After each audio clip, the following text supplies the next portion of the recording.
Week 10 is here in the NFL, and it seems like a slate that should be an interesting one with not a lot of obvious spots, but a lot of ownership expected. Of course, the process begins as it always does here on the Splash Play channel. We're to dig in and look at data from our friends over at Stochastic, see what the top projected players are, who the best values are, who the chalkiest plays are. We'll hop across the aisle, see what ETR thinks are your best plays, your cash game lineups, and the solver. Of course, we'll hop back to Stochastic, run a sim. By the end of this video, you'll know all the must plays for NFL Week 10.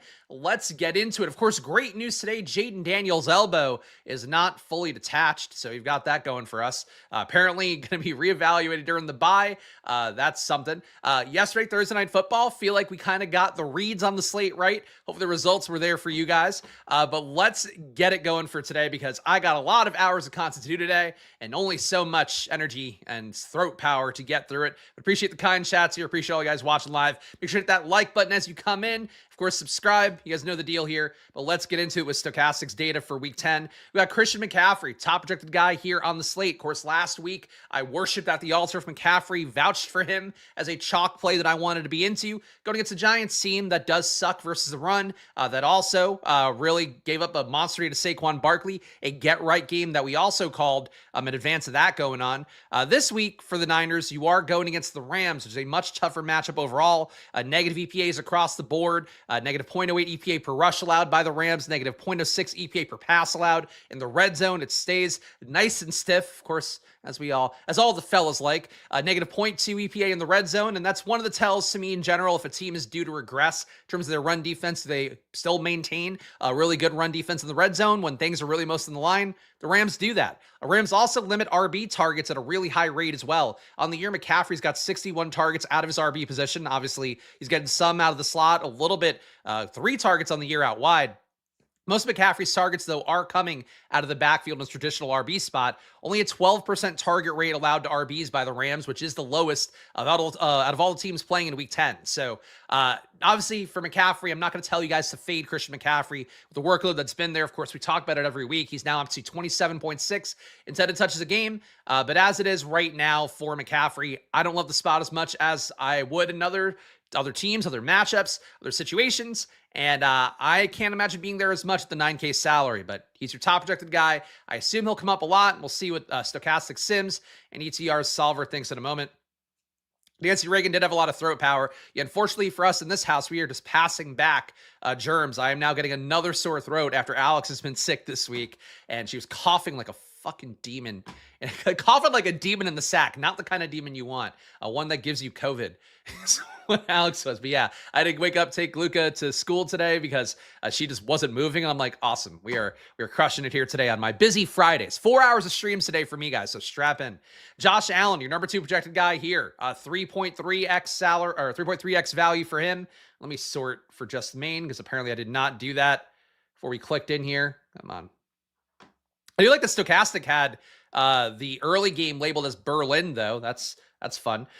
Josh Allen, though, your number 2 projected guy here, 23.4 fantasy points. The issue for Josh Allen, despite the great matchup versus Miami, of course, Miami, a team we want to target pretty much every week, unless we are the Atlanta Falcons and Kirk Cousins. 29.8 implied points for Buffalo this week, facing a Miami team giving up a 0.22 EPA per dropback. That is the worst of all teams playing this week. 0.25 EPA per pass allowed, also the worst of all teams playing this week. Miami also not good versus the run, though a little bit better there with only a 0.01 EPA allowed per rush. But basically for Josh Allen, the big issue that I have with him is kind of the same as it is for playing Drake May on a weekly basis, including this week, the good spot against Tampa Bay. Who do you stack him with? Khalil Shakir would be your most obvious target there. 6.1 targets a game for him. He's catching 4.8 of them, but his projection's only 13.4. Dalton Kincaid, it feels like to me, whenever there's a showdown slate, I try to gravitate towards Kincaid a little bit more, and that's been fine. He's getting targeted a lot relative to running routes, 27% target per route run rate, but he's only playing 30 snaps a game, running 17.7 routes. He's not a super fun target to click along with Josh Allen. So you can't really stack Josh Allen. He's not running as much as he has in the past either. Only 5.8 rushing attempts a game, 2 of which are inside the red zone. That's good to see. You definitely have touchdown upside, but I feel like for Buffalo, generally on these slates, to me, it's easier to play James Cook, who was banged up this week. He said he's good to go. He's only going to be 10% owned. I think I'd be more inclined to go that way because at least I know I'm getting with James Cook is that in certain game scripts, he'll go nuts. For Josh Allen, he's having okay days, but you can't can't stack it up. You can't really cut that parlay in a way you want for your lineups. So I think that's the big issue I have with Josh Allen. The spot overall for Allen, though, he's projected well. So if you want to take that shot, Miami's defense sucks. The total's huge. All of that makes sense. I just don't know if the stacking works. What about CMC previous game with the Rams? There will never be a day in which I look at one game and go, that is the thing we're looking at again. That doesn't matter. One game sample sizes are so unimportant in the grand scheme of anything. And football people, because there's only so many games you have, people always look at those way too much. But you want to have like literal dozens of games if you can as a sample size to have any sort of take on it. Even like the Mike Evans versus Marshawn Lattimore stuff, that still wasn't really a big enough sample size to trust. And Evans spiked occasionally, even though he would have a lot of down games. It's just dumb to look at one game. So I'll die on that hill. Whatever his results are, it doesn't matter. Interesting that Darnold is a better projection than Jared Goff. Well, yes, sure. Number 3, Puka Nacua, 22.8 projection for him. I would say this spot going against the Niners looks a little bit more appealing to me for Puka Nacua, a guy who in competitive game scripts, as long as he doesn't get hurt, as he does a few too many times in game this year, he'll look a little bit better. 8,700 though, lots of pay for Puka Nacua. But Puka, certainly a guy that I have a lot of faith in a week where we don't have Jamar Chase. He is sort of your Jamar Chase proxy here in terms of salary, in terms of upside and all of that. Puka, despite getting banged up last game, still hanging in at 37% target per out run. One of the best marks in the league. He and JSN, I feel like volleying back and forth for that top spot. But for Puka Nacua, the big thing is that Niners pass defense sucks. 0.13 EPA per drop back allowed, 0.14 EPA per pass allowed, 83% catchable ball rate allowed. That's towards the bottom part of the league. And Puka catches everything anyway because he's getting mostly low ADOT targets, and he's really good at what he does. And Stafford's also very good at what he does. So I like Puka a lot here. I think if I were playing McCaffrey, I'd probably try to get Puka with it. That's spending an ungodly amount of salary on those two guys. But I think Puka, to me, projection's lower, but I like him conceptually as a play a little bit more than McCaffrey, even though the McCaffrey touch workload and the PPR scam of that, remains as strong as ever. I think we're getting more like McCaffrey Texans matchup would be my guess. And I think for Puka, we're getting competitive enough team that'll keep him in the game as long as he does not get hurt for the umpteenth time. Lamar Jackson facing Minnesota here, $6,800 salary. Not a bad price tag for him. Value metrics also pretty similar to Josh Allen, 3.3x value for Lamar, compared to 3.34 for Josh Allen. Total is lower for Baltimore here, 26.5 implied points as opposed to that 30-point total, just about that we're getting for Buffalo. Zay Flowers going to be chalky. Lamar going to be chalky, it looks like. Minnesota's defense is pretty tough. They're one of those teams that introduce a lot of volatility with a high blitz rate, and as we've talked about pretty much every week Lamar has played, he has taken sacks at an incredibly bad 10% rate. He's seeing pressure 40% of the time, basically. That's not where you want it to be, even though it could be a spot where we see Lamar play into the upside. That happens when a team blitzes a lot against you. Jared Goff, we talked about on this very show last week. A lot of people are like, Jared Goff kills the Vikings every time. He could beat blitzes. What happens? He kind of ran bad in that game. We did not see the big production Jared Goff has had in other spots. That's what happens when a team blitzes a lot. You can either get to the QB, make their day hell, or, they can find plays. Lamar can evade that blitz, create big plays downfield. With how Lamar has played this year, I would tend to think he gets sacked a lot and fucks up a lot, because that's just been what the play has been this year. Last year, it ran a lot harder for Lamar in his kind of playground ball. And I know, I've kind of talked about this every week with Lamar, but it keeps happening every week that he just is playing real sloppy. The upside's still there if he turns the plays that can be a 10-yard sack into a run or a play downfield, then it's going to work out for you. But with Lamar as chalk, I don't know. I think Minnesota defense kind of appeals to me here. Get a nice projection on Lamar, but the Ravens are not the Ravens of last year. And even last year, I kind of felt like they were running hot with how that play looked. Whereas really Lamar getting pressured a ton, him running around, making big plays, and it worked out well. This year, that's not happening. So I don't want to, I'm not blaming Lamar. I don't think he sucks all of a sudden, but I think he ran hot last year. I think this year he's running less hot. And with the ownership being really high, I think you're more inclined to play him running not hot again.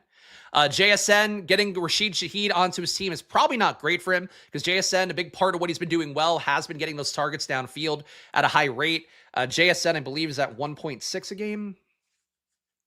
No, 1.9 a game, deep targets, that is. Currently a higher target per out run than Puka Nacua at 37.6%. Puka Nacua at 37% rounded up. For JSN at this point, I think the big concern is just that they want to get Shaheed going. You might have Torrey Horton out. He's been out of practice for most of this week. I don't know if he's practicing yet today. But if he's out, that might make it easier for JSN and Shaheed to get there. Shaheed, though, coming in, he's kind of like another JSN, and he apparently, like, I assume the team has given him some positive speak about getting him a new contract because he says he wants to be there long term. I would think in this spot, you want to try to get Shaheed going as much as you can. And I don't think it's great for JSN to have a Shaheed out there with him as opposed to Cooper Kupp, who's looked mostly like dust. Torrey Horton's been good, but not a crazy target earner. He's just not there yet in his development as a rookie. I think for JSN, he's been a play every DFS slate. I'd rather go $100 more and go to Puka Nacua, where we know like Devontae Adams is going to take targets away, but Puka's still going to get a ton. For JSN, we're now introducing an unknown quantity there that I think can matter a lot, because Shaheed, to me, I think in some respects could do a better job with some of the targets JSN's been getting. JSN to me feels more like a chain mover. Obviously, he's played out of his mind this year, so like I'm not shitting on JSN, but I think there is like a meaningful variable being introduced for JSN that there is not for Puka Nacua here. And frankly, for McCaffrey as well at that similar price point. We're going to sort by value here. You can see some other top projected guys here like Devon Achane, Drake May, Baker Mayfield, a lot of QBs. Jahmyr Gibbs, after the disappointment of last week, getting him back on track versus Washington might not be a crazy thing to happen. Top value plays, though. Jackson Dart. I got to say, Giants Chicago really appeals to me as a game environment. The fact for the Giants, too, the running game is kind of a mess. Maybe pushes them to pass a little bit more and try to get that stack going with Wan'Dale Robinson. I guess Slayton theoretically, mostly Wan'Dale and Theo Johnson, I think appeals to me. But Jackson Dart, we know, runs enough overall, as we've seen all year. He's running currently 6.7 times per game. That's towards the higher echelon of football, 2 of which are inside the red zone. Also a guy that probably has to take more on his back because of not having Scattaboo in. We saw that a little bit last week, but for Jackson Dart, I think the main thing that stands out, Chicago's pass defense is not very good. 0.17 EPA per dropback allowed, 0.19 EPA per pass, bad in the red zone too, so it's not like there's some underlying strength there. Dart feels like a strong play to me. The issue is just like, do you trust Wan'Dale? Do you trust Theo Johnson? Wan'Dale getting 7.6 targets a game, I think that's okay. Theo at 4.8, Slayton at 4.3. There's not a really good double stack here. One thing I will note, though, if you guys recall last week, I went on the mountaintops yelling, don't play Tyrone Tracy. Tyrone Tracy played less snaps last week than Devin Singletary. It wasn't a big gap. It was, I believe, 32 for Singletary. 32 for Singletary. Tyrone Tracy, 25. So for how that looks, I suppose it's possible at Singletary you could stack up with Dart. I don't know you want to give up an RB spot to Singletary. I definitely don't think you want to give one up to Tyrone Tracy here. But really the lack of quality RB play and the fact it's a timeshare, I think can support the pass game here. So I like Dart this week. I like stacking him up this week. That's basically it. Tough finding value outside of QB. Well, you can see that on the screen because you got the top 1, 2, 3, 4, 5, 6, 7, 8, 9, 10, 11, 12, 13, 14, 15, 16, 17, 18, 19. Your top 19 values are at QB. So this has been every DraftKings slate this year. We've gotten lucky a few times to have the value RB that pops up. But yeah, QB pricing is a little bit soft.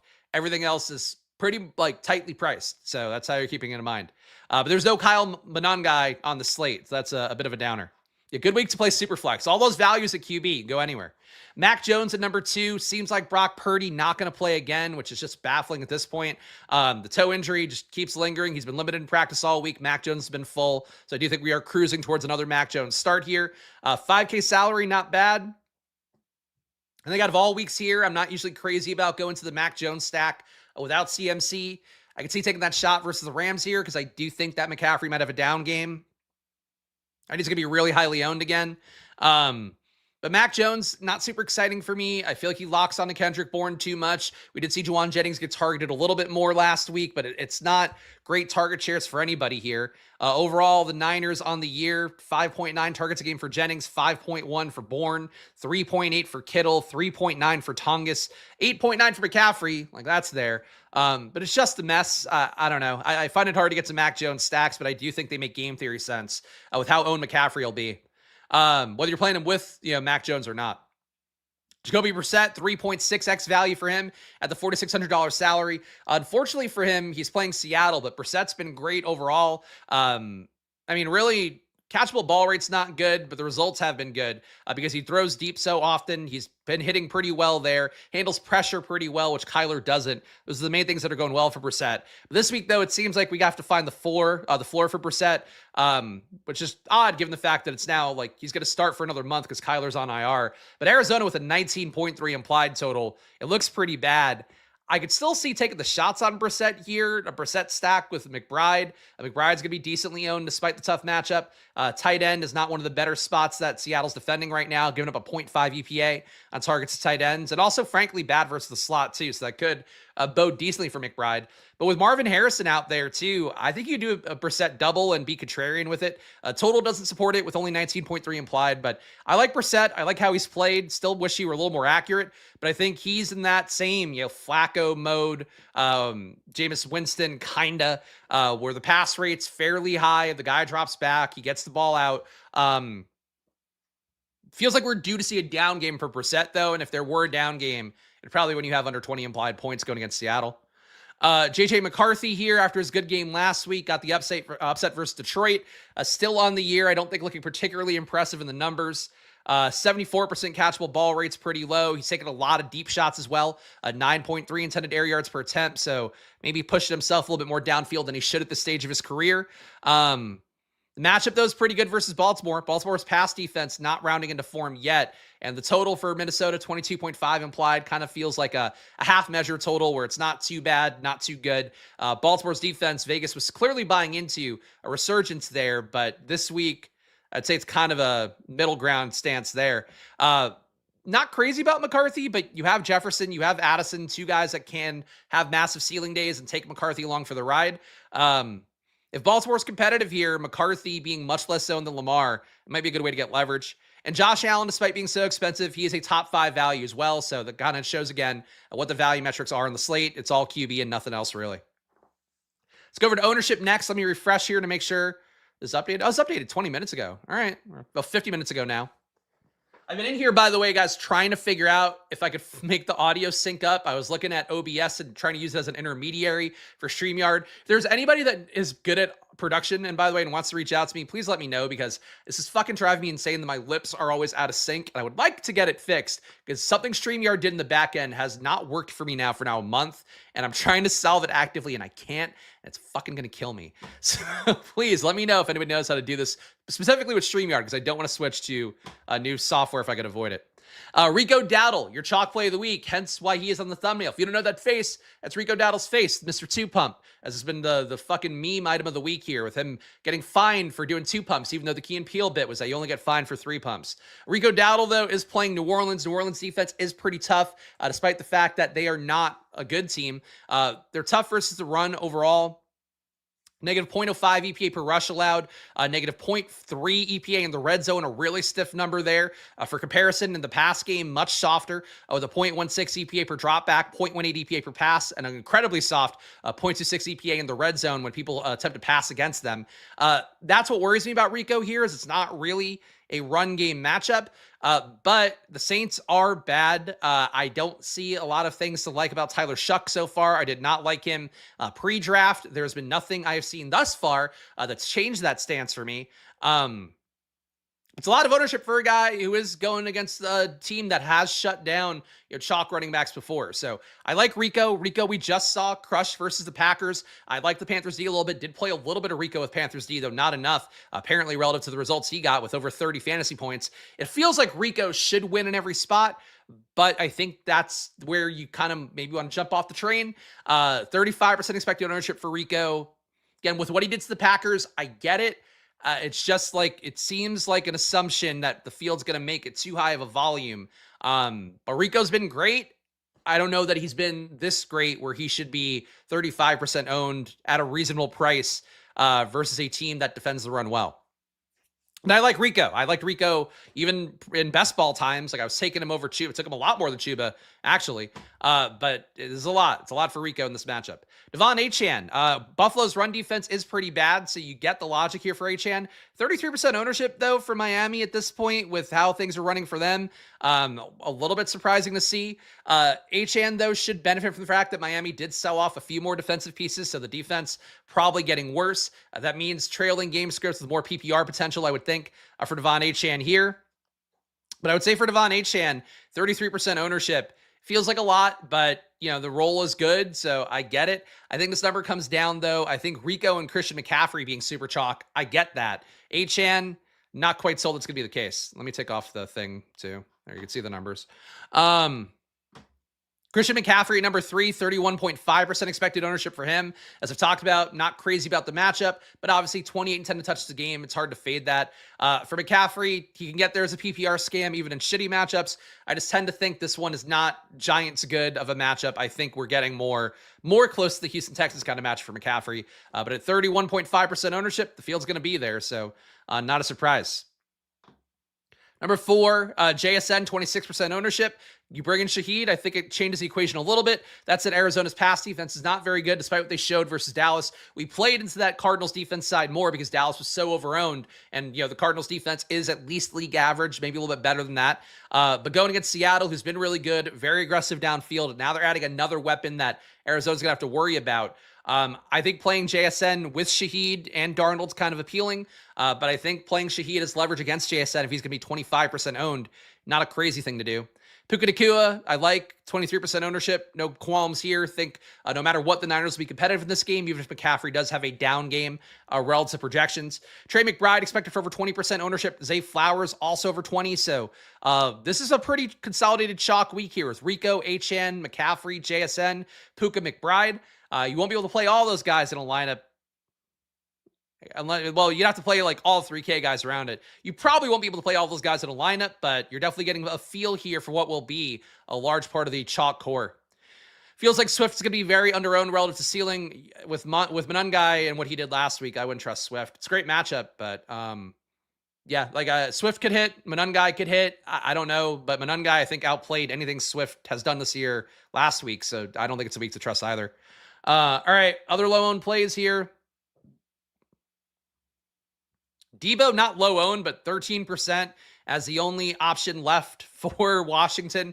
Washington, as mentioned at the beginning of the video, disaster right now, but they're trying to hang in enough that I guess Jaden can come back from his elbow dislocation, which had no bone damage, no ligament damage after the Week 12 bye. So they're going to keep playing, I guess, but it's not really it.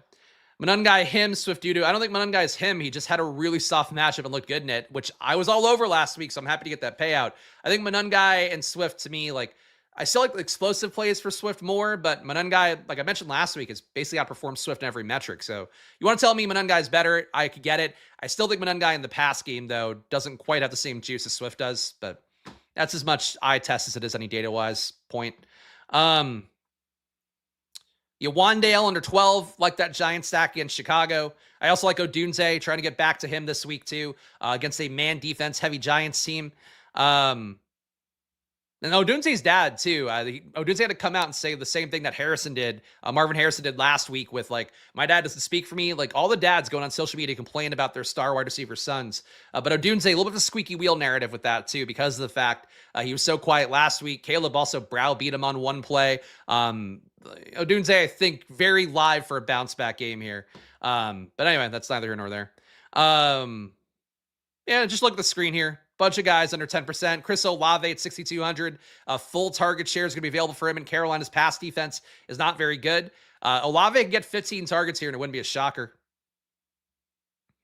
Mariota, going to be throwing a lot, but he's not looked very good. Theo Johnson, the other part of that Giants potential double stack, I think looks decent. Breece Hall, not a great matchup for the Jets, but they ran the shit out of the ball the last game they played. It's possible. Much softer matchup. Pop Douglas will not get jammed. Why? He had one good game. That shouldn't lead to anybody getting jammed. That's happens literally every week for New England. Obviously, Butte being out opens things up a little bit more. And the assumption, I think, did Butte officially get ruled out, or is he just out in the data set? I believe he's out, right?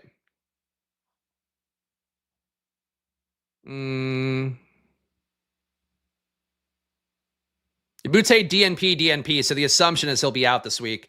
You can chase Pop Douglas if you want. It's, again, same thing we talked about Buffalo, though. It's like the stack can flow wherever. This could be a Diggs week. This could be a Hunter Henry week. This could be a Mac Hollins fucking week. Like, that's just what the offense is. So I personally wouldn't go crazy about anybody there.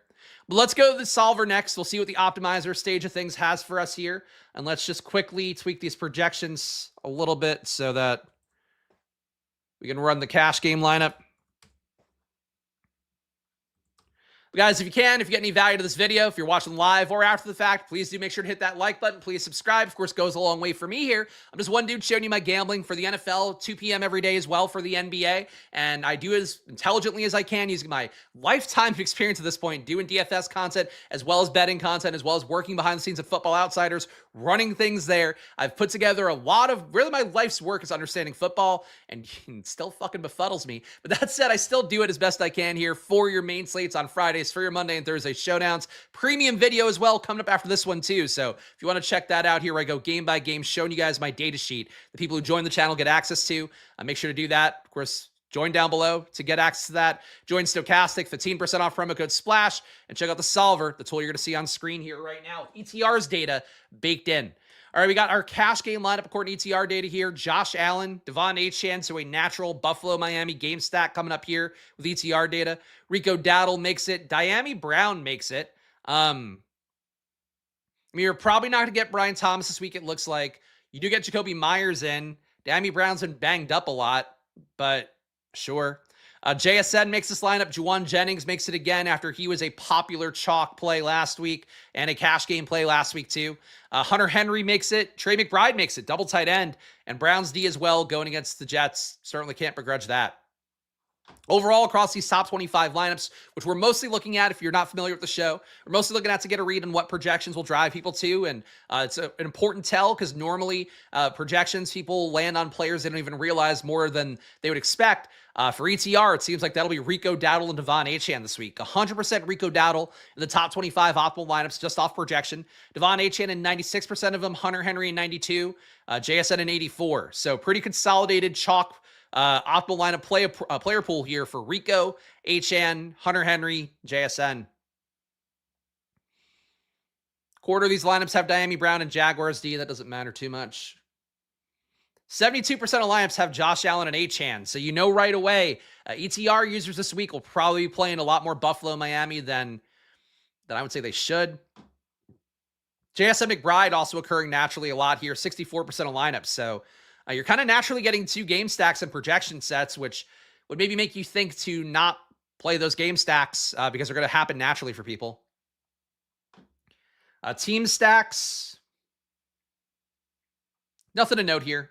Last week, we did call the Giants coming into lineups a little bit too much. This week doesn't seem like that's the case. But let's pull in our stack boosts here. We get 3 uniques. Okay, we're trying to get game stacks slash, stacks with a bring back here in the boost that we're giving. Let's put variants on and build 250 here.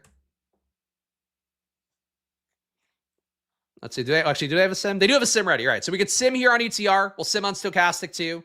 If I have time, we'll do a hand build. We're making decent time right now, though. Feel good about this. But today, right after this video, as I mentioned, the week 10 key data video, the deep dive on all my stats in the data sheet coming up here for premium members right after this video. And if you want to see that video and you're a premium member, just stay where you are. This video turns into that one magically when I click the buttons on the back end. And 2 p.m., I will be on the NBA channel at Splash Play Bets. You can also check the playlist here for today's NBA slate. Unfortunately, not an $8 NBA slate on DraftKings. They're back to the $15 100K up top. But it seems like a fun NBA slate. It is another day here for the Giddler, the Josh Giddey. So prepare for that emotionally, but should be a fun NBA slate today after, I think I had some really good takes for that showdown. Unfortunately, nobody fucking watched it because it was a single game NBA slate yesterday. But check out the NBA channel as well. Frankly, more people are watching that right now than my NFL channel. So go over there at Splash Play Bets. And then today at 6 p.m., I'll be on Stochastics live before lock with my pal Greg Ehrenberg. So more NBA takes coming up there. Tomorrow, NBA as well on Stochastic for live before lock. So my projections will be updating for NBA through Monday to Saturday as they have been. And Sunday, Stochastic NFL live before lock. That is my schedule coming up. I'm on a 7-day-a-week schedule right now. And as you can tell, thriving. Really. Not at all wanting to jump off a bridge occasionally. Today's one of those days, though. I'll tell you what. If I were going to not do a show today, I would have been okay. But no, I'm committed. I make my promise here. So hit that like button. I fulfill my end of the promise. You fulfill your end of it that you didn't agree to. Beautiful weekend of conditional formatting. Got a lot, man. It's NFL NBA crossover. I've made it hard on myself because I need to make more money this year. Like, that's just the way it's real. That's how it goes. And, yeah, feeling it. Let's send this out in the Millie Maker, though. That's the one we care about. We earned to win $1 million here. I'll be brave enough to do that. Can you start him up? No, I'll fucking sue you. Are you kidding me? Oh, you can't start him up. You might luck into me doing MLB though this year for real, because I might have to do it. I might have to do it financially.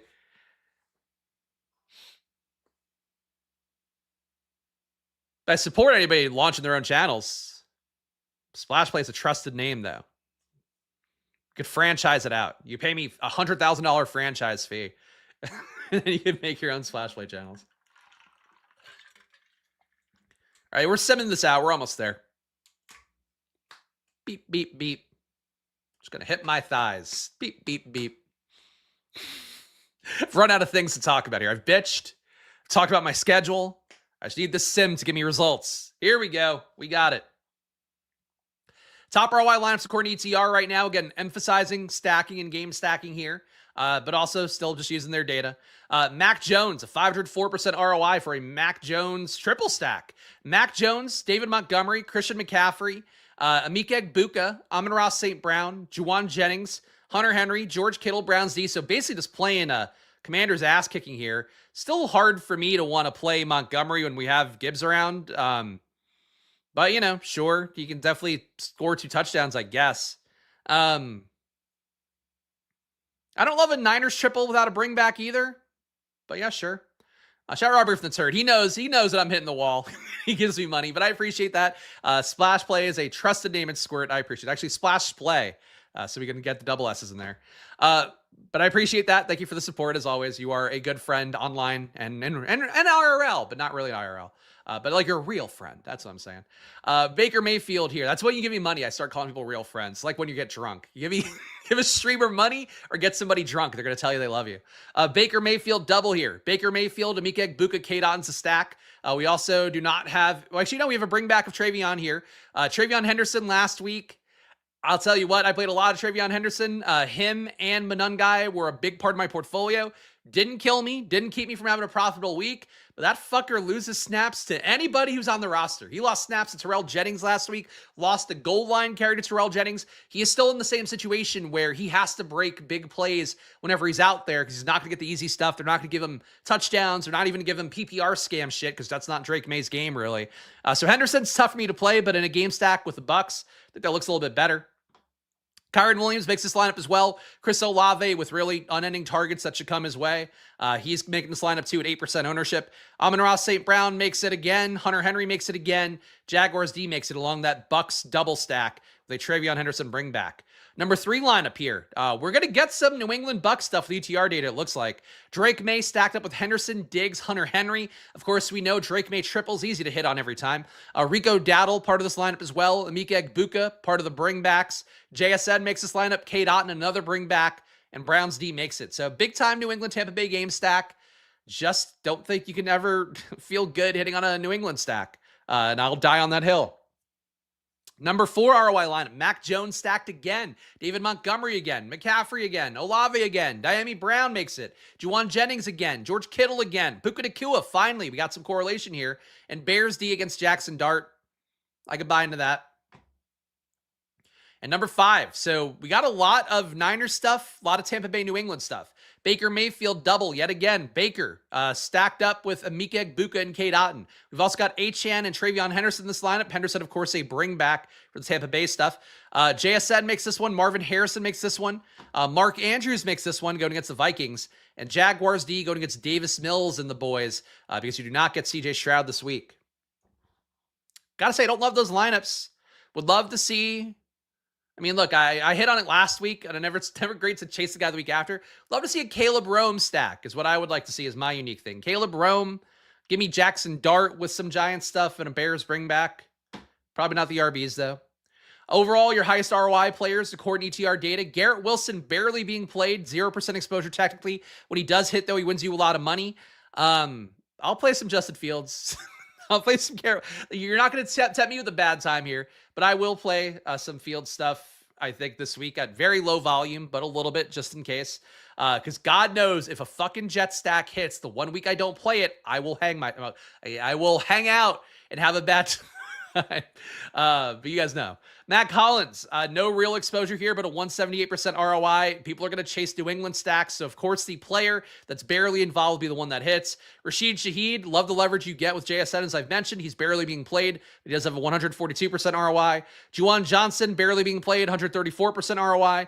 Diami Brown, 10% exposure and a 127% ROI. ETR data loving Diami Brown this week, which does make sense because people will assume that Jakobi Meyers just takes over that BTJ role, and he might. But Diami Brown's been in the offense for a while. He keeps getting hurt every single week. But, he'll be out there. Any Brissett stacks? Not up top. I don't know. I'm not going to look them up for that. Here's one. Brissett with McBride, single. You can see the rest of the lineup yourself. All right, let's go to Stochastic next. Making good time here, and I'm going to keep it up. All right, classic. So we saw what ETR has for us. Again, really seemingly enjoying that Niners stuff, enjoying some of the Bucks and New England stuff. Stochastic is going to be on the same page. I am not sure. We're going to find out now, though.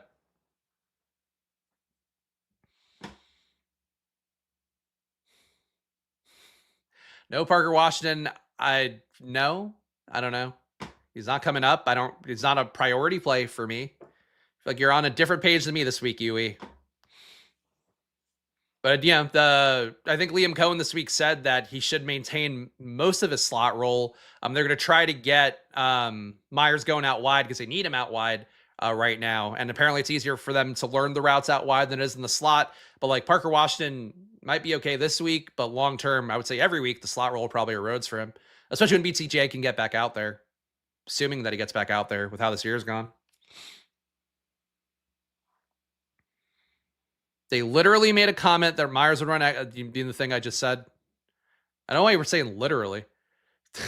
But yes, they did make that comment that we just talked about. I know you're a little bit behind, but correct. They did make that comment.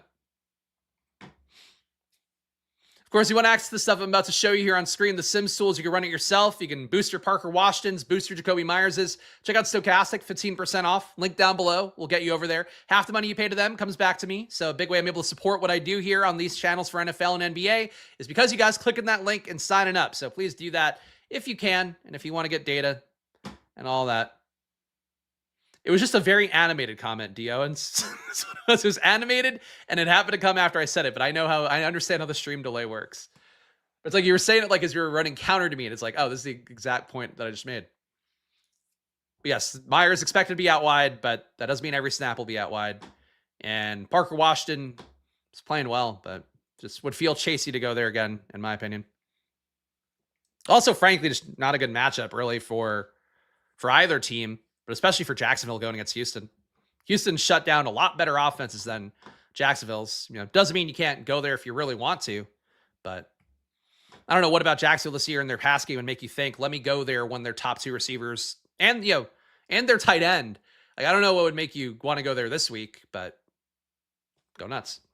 Your top ROI lineups according to Stochastic.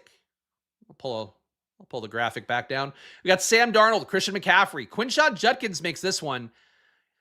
If you think the Jets get their ass kicked, I could see going to Judkins here because that defense, man, the defense is already bad. They traded their 2 top players, and look, they were not stopping anything with Sauce Gardner, with Williams out there. Now those guys are gone, so the run game should get worse. The pass game should get worse for the Jets defense. Going to Judkins, I get it. JSN makes it. Zay Flowers makes it. Pop Douglas makes it. Feels a little chasey to me. AJ Barner makes it. George Kittle makes it. Double tight ends here too. Different double tight ends, but still double tight ends. And Jaguars D as well. Number 2, a Mac Jones lineup here. Also, interesting to note here, you're getting the Seattle double, but not Shaheed. Really think Shaheed is going to upset that target tree more than people might project this week. Number 2, Mac Jones, Christian McCaffrey, Rico Dowdle makes it here. JSN, Deebo Samuel, Pop Douglas again, George Kittle again, Sam Laporta, Jaguars D again. Stochastic Sim, loving McCaffrey so far.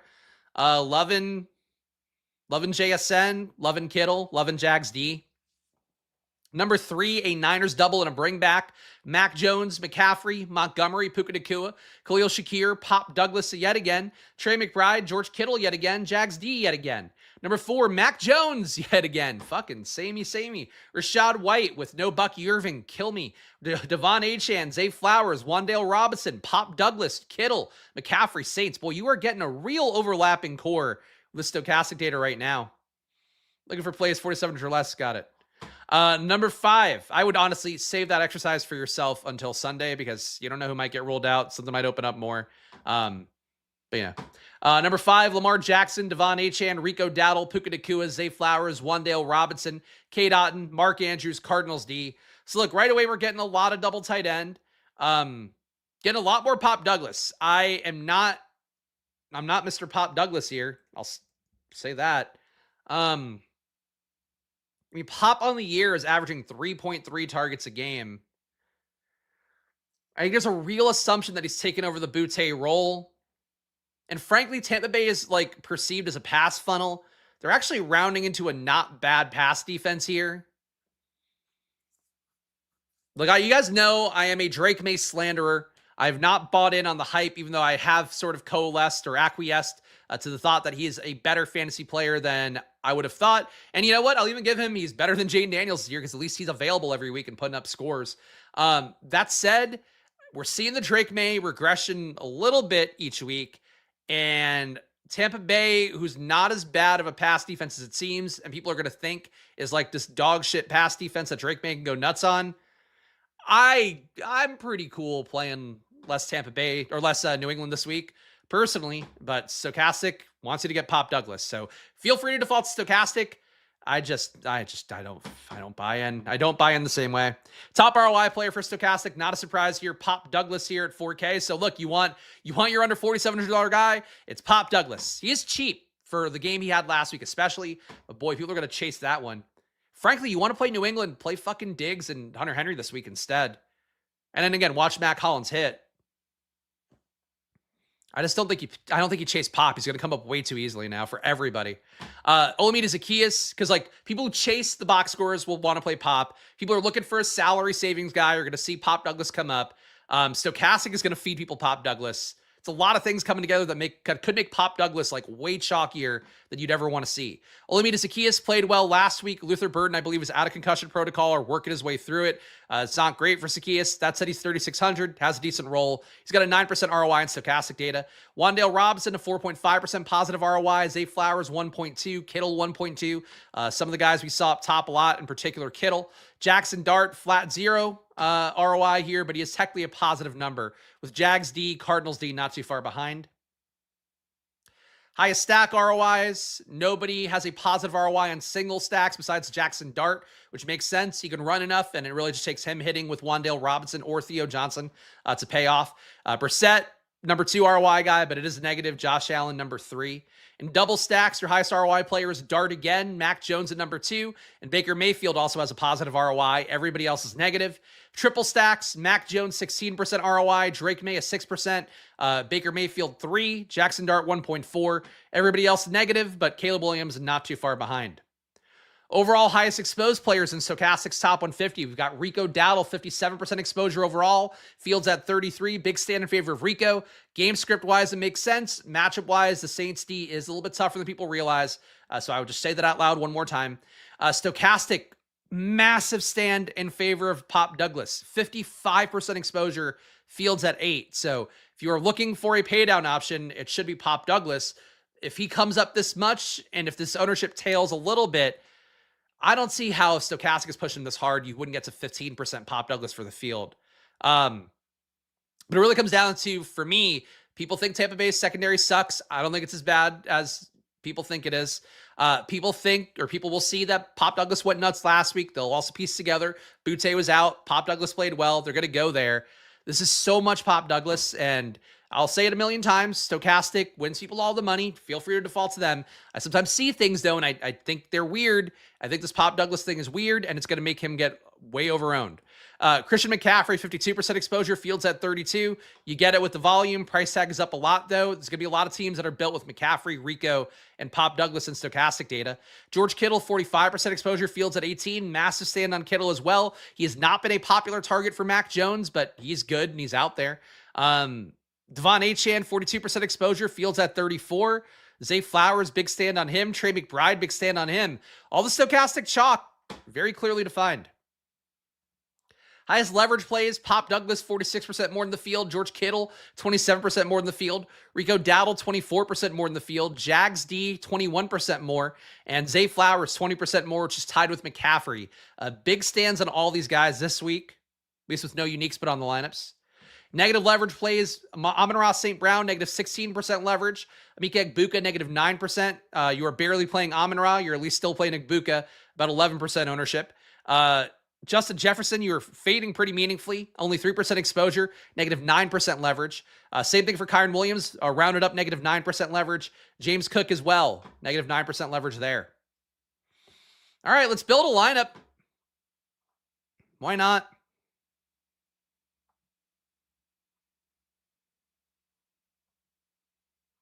All right, I'm going to start the clock here on us exiting the stream and moving to the premium stream.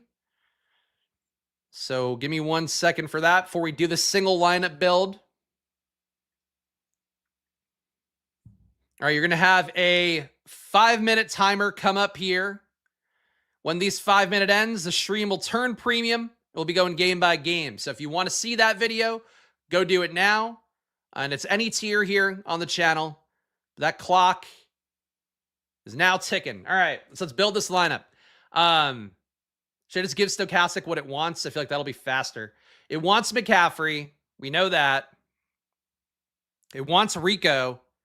We know that. Because if I put in the plays that I want, to be totally honest, it's going to give me a negative ROI. So for the sake of time and just showing you a lineup build that will align with the sim, let's do it this way. We're going to go JSN here.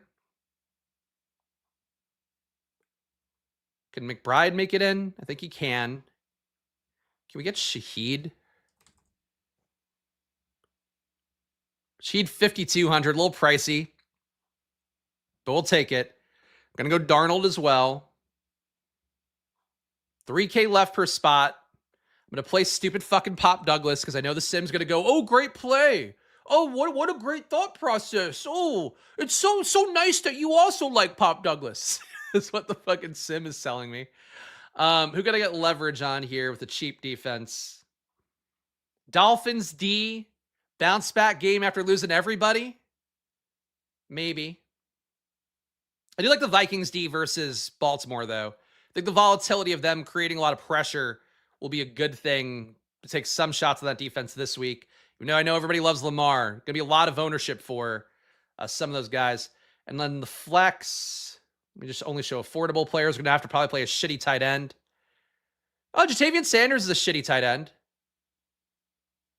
Too shitty of a tight end, some could say. Taysom Hill. Oh, that's fun. Let's do a Taysom Hill build. All right, so the team, which will not have a positive ROI, but it might, because we just gave Stochastic all the players it likes.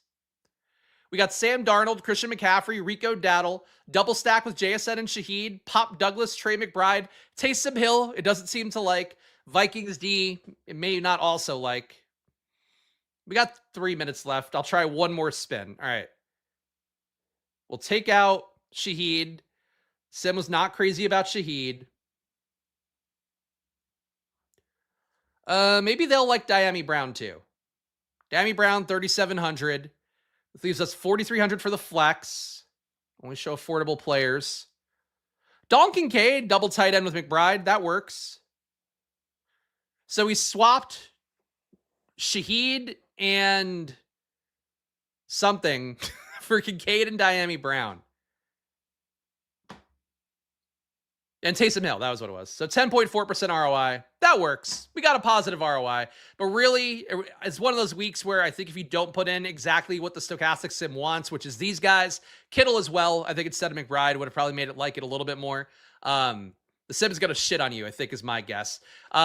I'm going to go to the premium stream in 1 minute and 50 seconds. Before I do that, though, one last call to arms. Please do, guys, hit that like button, subscribe. Again, I'm just one dude showing you my gambling, preparing as much as possible to give you guys reasoned data, data-minded takes, basically. The same thing I'm going to do when we go game by game here in a moment on the channel for all the premium members. So stay tuned here if you are a premium member, and if not, join the channel now. You can see that video live or after the fact if you want. Check out Stochastic, 15% off. Link down below with the promo code SPLASH. Rerun their sims later on this weekend because I'm confident this data is going to move a little bit. But right now, if you want all the Pop Douglas in the world, hop over to Stochastic. They will be glad to give you some with that promo code SPLASH. Again, link down below. Check out the Solver Optimizer Plus a Sims tool with ETR data baked in. It's a great process as well on there. A lot of times when I'm short on time with Stochastic, I'll just build lineups on ETR.